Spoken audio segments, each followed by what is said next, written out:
Welcome students. आज जो story हम लोग कवर करने जा रहे हैं उसका नाम है द थर्ड लेवल। इस स्टोरी में जो सेंट्रल कैरेक्टर है वो है चार्ली, जो कि एक यंग मैन है और डेली ऑफिस जाते हैं, घर आते हैं, अपने लाइफ में बिजी हैं और परेशान भी हैं। मॉडर्न वर्ल्ड की दुनिया में जो प्रॉब्लम्स होते हैं, वरी, एनजाइटी, इन सारे से वो जूझ रहे होते हैं। और जिस रास्ते से वो डेली आना जाना करते हैं, ग्रैंड सेंट्रल स्टेशन का जो वो रूट अपनाते हैं, एक दिन ऐसा होता है उनके साथ कि आते आते वो ग्रैंड सेंट्रल स्टेशन के थर्ड लेवल में पहुंच जाते हैं। अब वहाँ पे अगर सच्चाई देखा जाए, रियलिस्टिकली देखा जाए, तो दो ही लेवल हैं, लेकिन वो थर्ड लेवल में पहुंच जाते हैं। और फिर वो अपनी कहानी को अपने साइकियाट्रिस्ट दोस्त से बतलाते हैं कि ऐसा ऐसा मेरे साथ हुआ। तो उसके दोस्त उनको बोलते हैं कि आपके साथ ऐसा इसलिए हुआ क्योंकि आप मॉडर्न वर्ल्ड को एस्केप करना चाहते हो, जो वॉर, फियर, एंजाइटी, स्ट्रेस, ये सब से भरा हुआ है। और उसको एस्केप करने के लिए, उससे बाहर निकलने के लिए आप कोई तरीका ढूंढते हो, और इसी वजह से आपके साथ ऐसा हुआ। अब इस स्टोरी को हम लोग लाइन बाय लाइन पढ़ते हैं ताकि इसी एक्सपीरियंस को हम लोग एलैबोरेटेड वे में समझ पाएँ। तो इस स्टोरी के राइटर हैं Jack Finney. The presidents of the New York Central Hartford railroads will swear on a stack of timetables that there are only two. यानी कि जो New York Central Hartford railroads के जो presidents हैं या जो भी अधिकारी हैं, वो लोग ये स्वेयर करेंगे, वो लोग ये बोलेंगे कि टाइम मतलब दो ही लेवल है ग्रैंड सेंट्रल स्टेशन का। अगर टाइम टेबल देखा जाए कि हाँ भाई ये ट्रेन इस समय जाती है, ये सब वगैरह का जो लिस्ट रहता है, तो दो ही लेवल है। बट आई से देर आर थ्री। नरेटर बोल रहे हैं, हमारे राइटर बोल रहे हैं कि there are three levels because I have been on the third level of the Grand Central station. क्योंकि ये ग्रैंड सेंट्रल स्टेशन के थर्ड लेवल में गए थे। Yes, I talk to a psychiatrist. He said it was a waking dream wish fulfilment. उनके psychiatrist दोस्त ने कहा कि ये उनका वेकिंग ड्रीम विश फुलफिलमेंट है, यानी कि जागते हुए सपने देखना और उसको सच करना। He said I was unhappy. उन्होंने कहा कि मैं दुखी हूँ। And he explain that the modern world is full of insecurity, fear, war, worry and all, and I just want to escape. यानी मैं इन सब से बच के बाहर निकलना चाहता हूँ और इसी वजह से मेरे साथ ऐसा हुआ। दे claimed my stamp collecting for example that's a temporary refuge from reality. वो बोलते हैं कि मेरा जो स्टैम्प कलेक्टिंग का हॉबी है वो भी एक रेफ्यूज है, एक शेल्टर है, एक एस्केप है सच्चाई से, रियलिटी से। My grand father didn't need any refuge from reality. Things were pretty nice and peaceful. अब हमारे राइटर बोलते हैं कि उस समय जब मेरे ग्रैंडफादर थे तो पिछले समय में, पहले के ज़माने में चीज़ें बहुत नाइस और पीसफुल हुआ करती थी, और मेरे ग्रैंडफादर को तो कभी कोई एस्केप लेना ही नहीं पड़ा। President Roosevelt collected stamps to.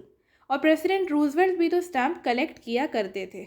यानी ये एक तरह से लॉजिक दे रहे हैं कि नहीं, उन्होंने एस्केप नहीं किया। लेकिन सच्चाई यही है, बाद में राइटर आप खुद देखेंगे, मैं आपको लाइंस बताऊंगी जहाँ पे वो खुद एक्सेप्ट करते हैं कि हाँ, वो इस मॉडर्न वर्ल्ड के वॉर, वरी, फियर, इनसिक्योरिटी जैसे प्रॉब्लम्स को एस्केप करना चाहते थे।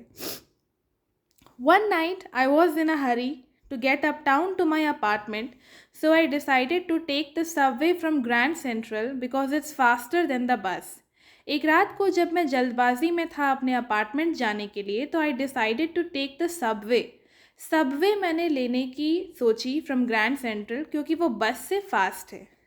आई am just an ordinary guy named Charlie, 31 years.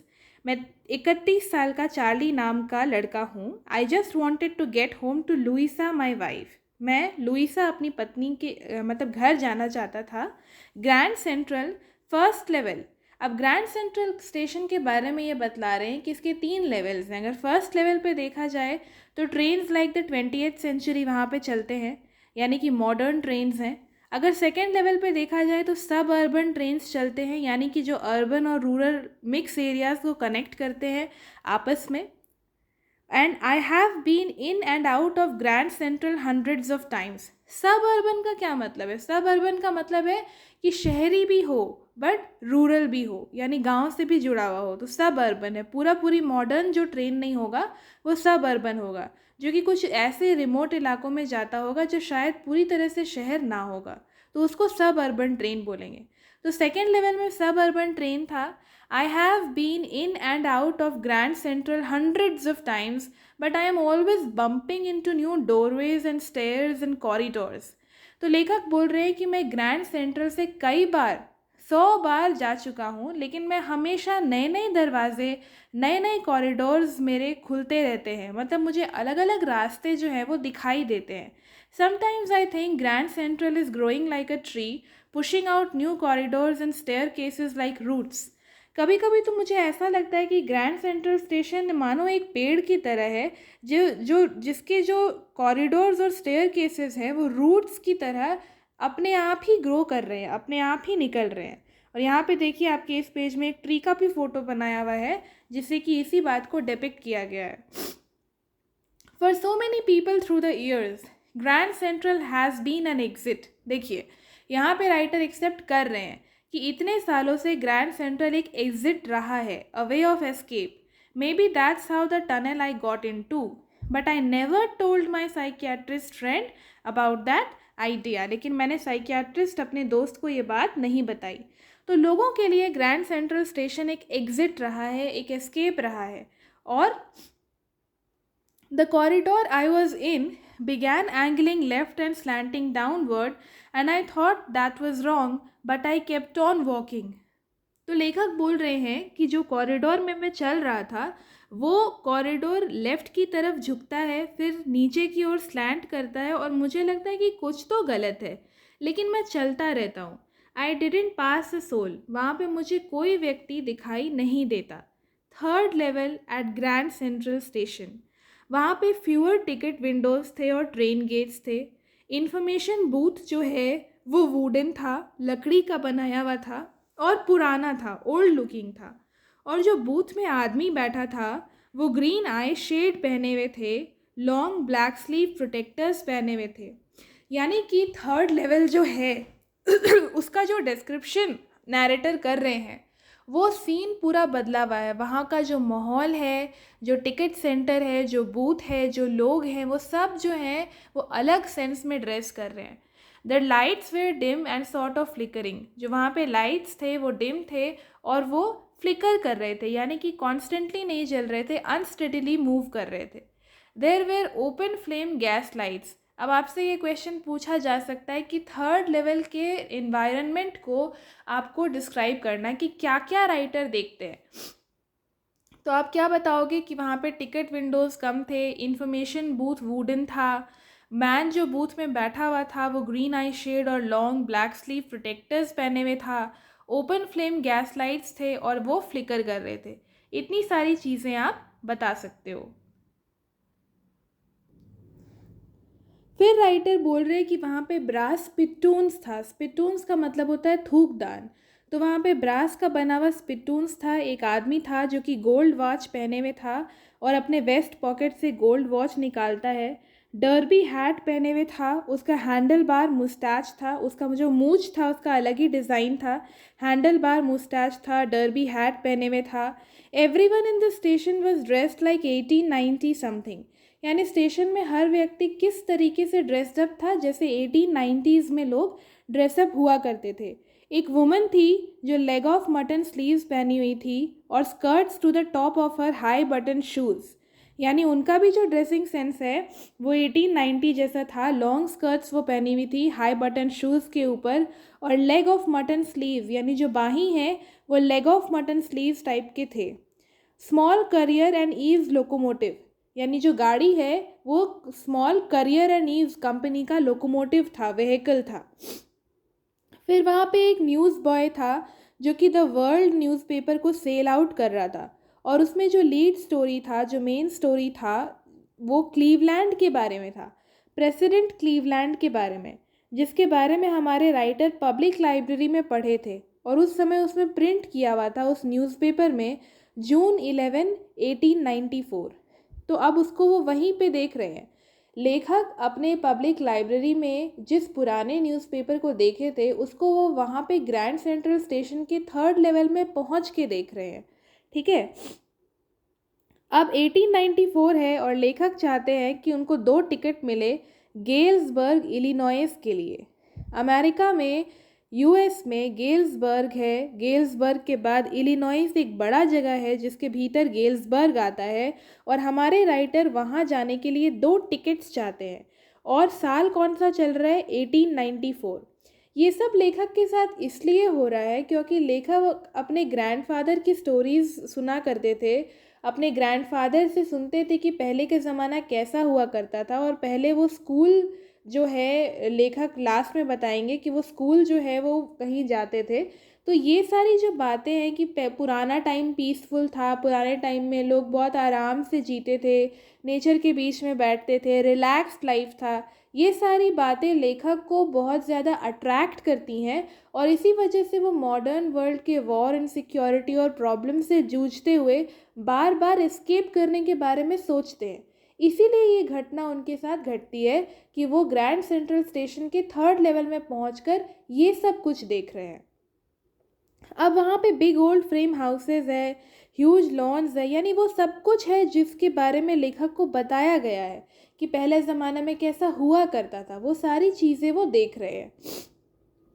तो वहाँ पे समर की इवनिंग्स हैं, ह्यूज लॉन्स हैं, बड़े बड़े लॉन्स हैं, पीपल अपने लॉन्स में बाहर बैठे हुए हैं। मेन जो हैं वो सिगार स्मोक कर रहे हैं, विमेन जो हैं वो पाम लीफ फैंस को वेव कर रही हैं, पाम का पत्ता का बना हुआ फैंस को वेव कर रही हैं, चारों तरफ फायर फ्लाइज उड़ रहे हैं। तो इस तरह का समर इवनिंग का माहौल जो है वो लेखक वहाँ पे देख रहे हैं। The clerk figured the fair. अब क्योंकि वहाँ पे उनको 2 टिकट चाहिए तो क्लर्क जो है वो फेयर यानी कि भाड़ा मांगता है। But when I counted out the money and looked up the clerk was staring at me. But जब मैं पैसे गिनता हूँ तो क्लर्क मेरे को घूरता है, स्टेयर करता है और बोलता है कि दैट एंट मनी मिस्टर, ये पैसा नहीं है। And if you are trying to skin me यानी चीट मी, और अगर तुम मेरे को चीट करना चाहते हो, you won't get very far, तो तुम बहुत ज़्यादा दूर नहीं जा पाओगे। तो जो बिल्स रहता है, जो मनी रहता है, वो ओल्ड स्टाइल का रहता है, half as big as the money we use nowadays, यानी कि उस समय में सब कुछ बदला हुआ है ना। पर लेखक के जो पॉकेट में पैसा है वो तो मॉडर्न है, क्योंकि वो तो अपने ऑफिस से घर जा रहे थे तो उनके पास मॉडर्न मनी है, लेकिन वो ग्रैंड सेंट्रल स्टेशन के 3rd लेवल पे हैं। वहाँ का जो क्लर्क है वो उनसे पुराने पैसे ही मांग रहा है और नए पैसों को देखकर भौहें सिकोड़ रहा है, स्टेयर कर रहा है। तो ओल्ड स्टाइल बिल्स वहाँ पे चल रहा था, half as big as the money we use nowadays, there is nothing nice about jail even in 1894। तो लेखक बोल रहे हैं कि जेल के बारे में तो 1894 में भी कुछ अच्छा नहीं है, तो वो वहाँ तो नहीं जाना चाहते थे। तो इसीलिए वो क्या करते हैं कि next day I ड्रीव $300 out of the bank. Next day वो क्या करते हैं, $300 बैंक से बाहर निकालते हैं, विदड्रॉ करते हैं। My $300 bought less than 200 in old style bills. और जो उनका $300 का नया पैसा था वो लेस दैन 200 ही उनको मिल पाता है ओल्ड स्टाइल के बिल में, क्योंकि पहले ज़माने में कम पैसे में चीज़ें मिल जाया करती थी। But I have never again found the corridor that leads to the 3rd level. लेकिन उनको वापस से वो कॉरिडोर मिला ही नहीं जो उनको 3rd लेवल ले जा सके। Louisa was pretty worried. जो उनकी वाइफ है वो काफ़ी चिंतित थी। She didn't want me to look for the 3rd level any more.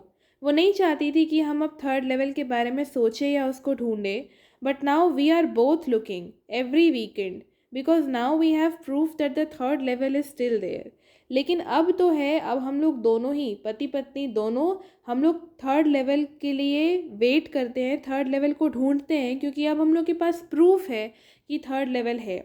My friend Sam Vanern, जो इनके साइकियाट्रिस्ट फ्रेंड है ना सैम वेनर, ये डिसअपियर कर जाते हैं। Sam's a city boy. Sam तो एक सिटी में रहने वाला लड़का था। And I used to tell him about Galesburg. I went to school there. Galesburg Illinois, जहाँ पे राइटर जाना चाहते हैं, वहाँ पे वो स्कूल गए थे, यानी उनका स्कूल एजुकेशन वहाँ पे हुआ था। और वो अपने दोस्त सैम को हमेशा ही बतलाते थे कि वो जगह कितना अच्छा है। And he always said he like the sound of the place. और उनका दोस्त हमेशा उनसे बोलता था कि तुम इस जगह के बारे में बात कर रहे हो, मुझे अच्छा लगता है।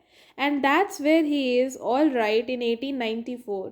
तो सैम वेनर जो है ना वो 1894 में डिसअपियर कर गया है, गायब कर गया है, गेल्सबर्ग चला गया है। तो एक तरह से इनको प्रूफ मिल गया है, इनको और उनकी पत्नी को, कि गेल्सबर्ग 1894 एग्जिस्ट करता है रियलिटी में।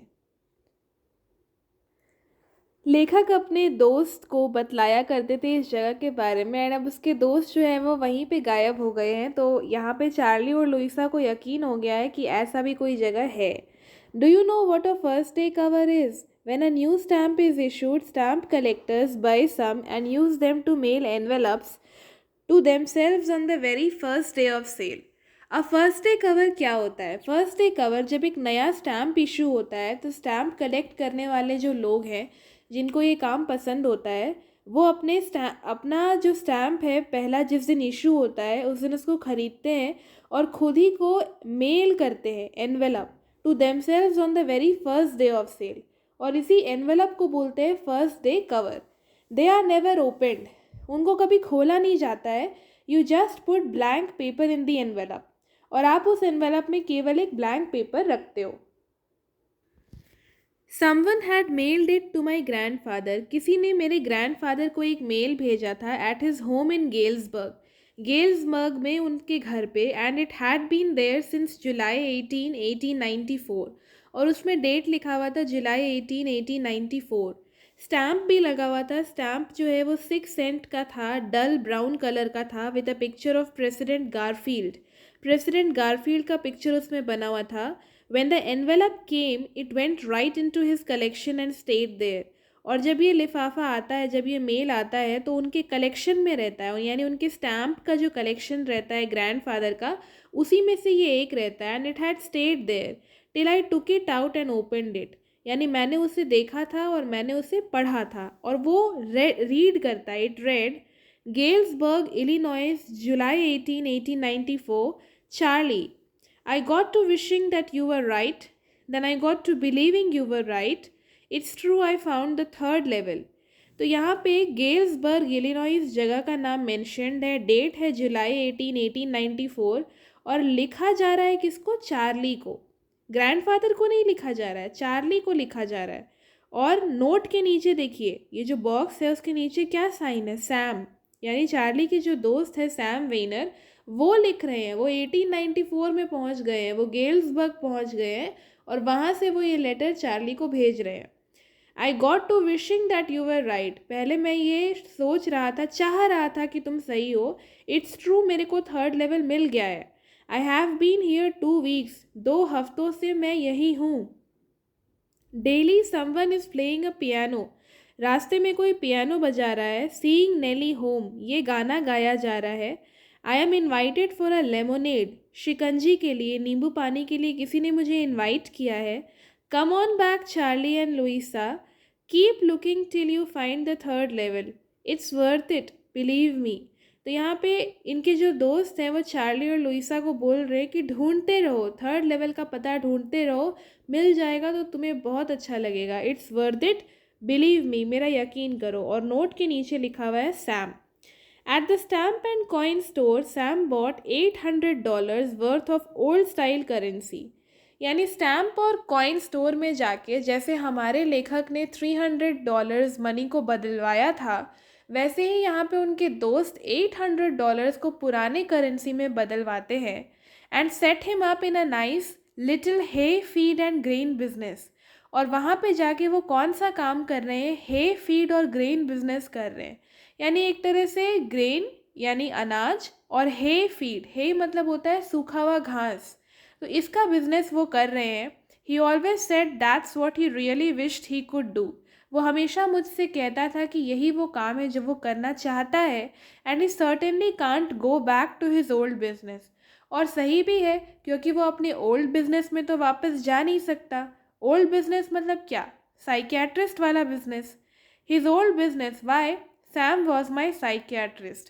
तो साइकियाट्रिस्ट का प्रोफेशन पहले ज़माने में हुआ ही नहीं करता था, क्योंकि पहले ज़माने में लोगों को इतना वार, इतना वरी, चिंता, भय, इनसिक्योरिटी, वर्क प्रेशर, इतना कुछ था ही नहीं। लोग बहुत रिलैक्स्ड लाइफ जीते थे।